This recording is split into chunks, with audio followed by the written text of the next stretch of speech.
नमस्कार जय नमस्कार जय जगन्नाथ जगन्नाथ। आपण मानक मो चैनल बहुत बहुत स्वागत आउ सकाळ सकाळ मु गाधे की पूरा फ्रेश हे सारलीणी गाधे नांदी मु खाली गाधेची आउ पुआ सोईची एठी से उठिनी से सोईची तो एबे मु नाश्ता बनेबी खाइबा पई आ ड्यूटी जिवे ना तो चलंतु देखबा कोन बनेबा आज।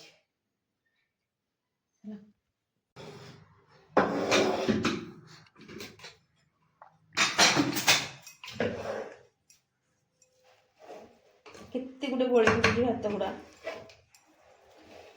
देखो सांग मैंने काली आम राति पोलाव बनईलु तो एत गुटे पूरा पोलाव बड़ी पड़ी तो या मुझे गोटे मैंने नाश्ता बनैबी एमती तो आपको गरम गरम खावा भल लगे आमती पुणी ठंडा गरम करदेवी माने टिके हेले हेते टेस्ट आसबनी से जा गोटे नाश्ता बनईदेवी।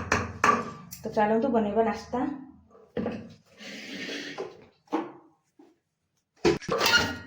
सांग मैंने से नेली गोटे ग्राइंडिंग जार आउ से मो पुलाव को सब से देदेवी।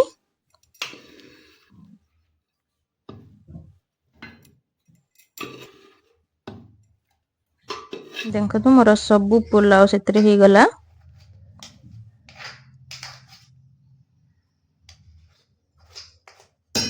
चामच रे जहाँ लगी देदेली। एबे चलतु ग्राइंडिंग करबा। देखो मु ग्राइंडिंग करुची मु पानी बिल्कुल भी देनी तो देखो टिके बुलूनी एते भल से टिके माने जस्ट देखिक अल्प टिके पानी देबा कहीं अधिक पानी हो गले ये बिल्कुल भल हबनी छाणी बिल्कुल हबनी से पानी देखिकी ग्राइंडिंग करला बेले लागिबो सेतिकी देबे। देखंतु मोर मोटा हेनी कि पतला भी पूरा हेनी केते बढ़िया माने पेस्ट हे जाईची।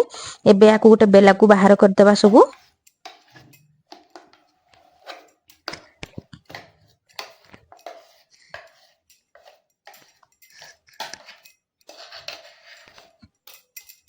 देखो सबू मु बाहर कर देली।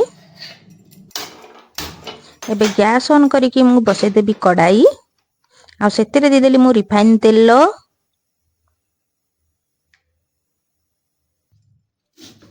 एबे मु तार माने मसला रेडी करबा पय मु गोटे बड़ प्याज नि जेइची ताकू चुन चुन करिकी काटी दउची।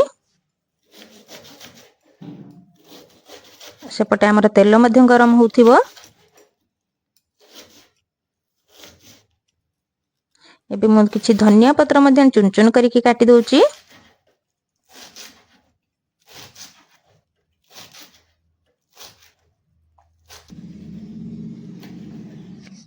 मु दीटा कंचा लंका नेइची कंचा लंका को मध्य मु चुन चुन करिकी काटी दउची।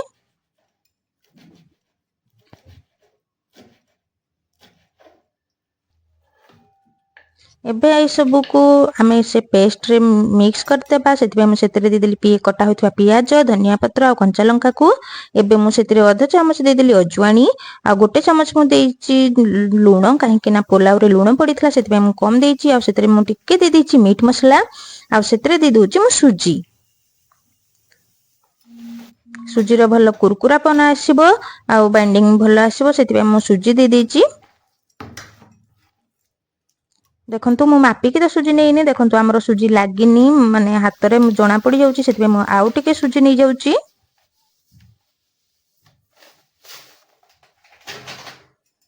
एबे को पण भलो भाव रे मिक्स कर देबा।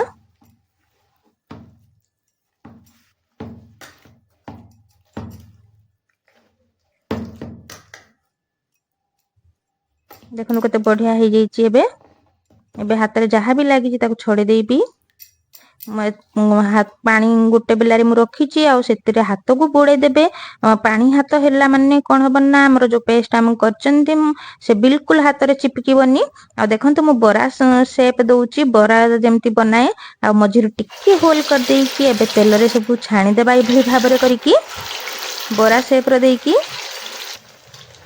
आ ये हे जबो हमर पुलाव बरा। देखंतु केते बढ़िया माने बिल्कुल फिटुनी तेल आमर केमती ना पूरा हाई करिवेनी कि लो मध्यम करिवेनी लो हेले भी माने फिटी जिवो सेतमे लो करिवेनी हाई मीडियम रे रखिथिबे। आ देखंतु हमर केते बढ़िया दिसुची पूरा बिरी बरा भलिया आ केते बढ़िया साउंड मध्ये आछि कुरकुरा रो।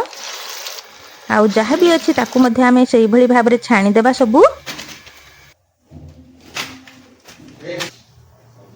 देखंतु आमर केते अल्प हेतिकिरु आमर केते गुड़िए बरा रेडी हो गला सकाळर नास्ता आमर पूरा रेडी ताकू गरम करथिले सेमती भल लागि न थांता किंतु ए भली बरा करिकि देले माने खुशी भी हे जिवे आ खाइबा को भी भल लागिबो आ आमर थिला बासी चिकन तो जोटा कि मु फ्रिज रे रखिथिली ताकू फुनी दे दोची बरा सहित चिकन कसा आ भल लागिबो आ चटनी सहित मध्यम खाई पारिबे पुआ सॉस भी नैची आ धनिया चटनी की सॉस आ टमाटो चटनी किछि भी सता सहित खाई पारिबे बहुत टेस्टी गिरी वाला ले समझ गिरी बरा भी मतलब भूल जिले माने आपको खाइले बहुत बहुत टेस्टी बहुत टेस्टी संग माने जदि आपण मानको मोर वीडियो भल लागुची ताहले सब्सक्राइब निश्चय करदेबे लाइक करिवे आ कमेंट रे निश्चय जणाइबे रहिले जय जगन्नाथ पुणी देखा हबो आ गोटिए नुवा ब्लॉग रे रहिली बाय।